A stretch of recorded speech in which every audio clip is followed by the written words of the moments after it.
Hello everyone. In continuation with the topic that is the population interaction of the chapter organisms and population of unit ecology. Now we will learn about the different type of interaction that is parasitism, commensalism and amensalism. So we will see what type of interaction these uh, interactions are actually with respect to the different species.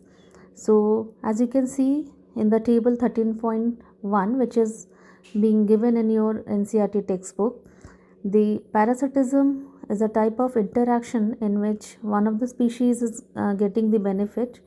As you can see, the species A is being marked as a positive species, that is, it is getting the benefit from this interaction, while the species B is in harm, or it is being shown with the negative sign. So parasitism is basically a symbiotic relationship between the species where one organism, the other parasite, it lives on or in another organism, the host, and causing it some harm, and it is adopted structurally to this way of life. So most of the parasitism or parasitic, you can say, interaction in this, considering that the parasitic mode of life, it ensures free lodging and meals to the one species, and it is not surprising that the parasitism has evolved in so many taxonomic groups from plants to higher vertebrates.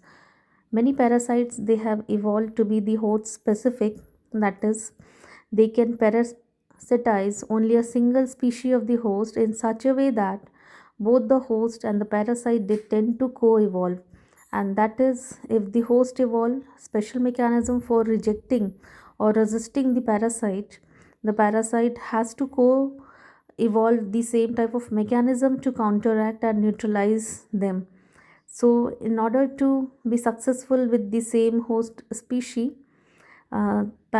these parasitic organism, they are adopting such mode of transformation. So in accordance with their lifestyle, parasites, they evolve special adaptation such as the loss of unnecessary sense organs, presence of adhesive organs or suckers to cling onto the host, likewise loss of digestive system and high reproductive capability or capacity. So the life cycle of parasites are often complex, involving one or two intermediate hosts or vectors to facilitate the parasitization of the its primary host. And the human liver fluke, which is a nematode parasite, which depends upon the two intermediate hosts, a snail and a fish, to complete its life cycle.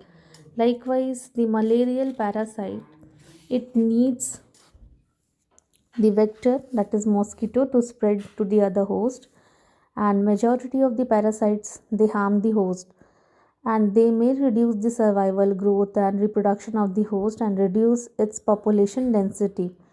So in this way, one of the species, they are in benefit, while the host organism, they are in harm.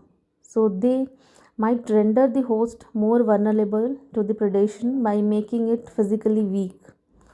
So parasites are actually, they can, you can, based on the type of, you can say, the area where they infest over the host body's organism, they can be of two types, that is either endoparasites or ectoparasites. Let's see what are the endoparasites and ectoparasites. So a parasite is an organism living in or and metabolically depending on another organism, is basically of two types. If it is endoparasite, it lives inside the organism, and if it is the ectoparasite, it lives on the surface of the host. So parasite that feed on the external surface of the host organism, they are actually the ectoparasite. As you can see one of this picture of the ectoparasite. The most familiar example of this group are the lice on humans and ticks on dogs. Many marine fishes are infested with the ectoparasite copiopods. Cuscuta it's a parasitic plant that is commonly found growing on the hedge plants, has lots its chlorophyll, and leaves in course of evolution. So it basically depends upon the nutrition for and it is being obtained by the host plant. So it derives its nutrition from the host plant, which is on which it parasitizes. So the female mosquito is also considered as a parasite, although it needs our blood for reproduction. Likewise, in contrast to the ectoparasite, endoparasites are those that live inside the host body at different sites, like in the liver, like liver fluke, kidney, in the lungs, red blood cells, etc. So the life cycle of the endoparasites are more complex because of their extreme specialization.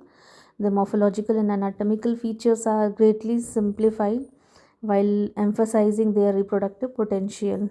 So let's see the another example of the parasitism, and it's about the brood parasitism. So let's check this question: what is brood parasitism, and explain with example. So brood parasitism, it actually we can see this in birds, is a fascinating example of parasitism in which the parasitic bird lays its eggs in the nest of its host and lets the host incubate them. During the course of evolution, the eggs of the parasite bird have evolved to resemble the host eggs in size and color to reduce the chances of the host bird detecting the foreign eggs and ejecting them from the nest. So, in brood parasitism, it's a form of kleptoparasitism, and brood parasites manipulate the behavior of the host so that the host raises the young of the parasite instead of host own young. So, a well known example of brood parasitism in birds is that of cuckoo. And now let's check the next type of interaction of the species, and it's the commensalism. As you can see here, commensalism is basically a type of interaction in which one of the species is in positive, that is, it's getting the benefit, and another one is neither harmed or nor getting any benefit. So let's see what is commensalism. So it's a type of relationship which exists between the living organism, in which one of the organism benefits from the other without harming it.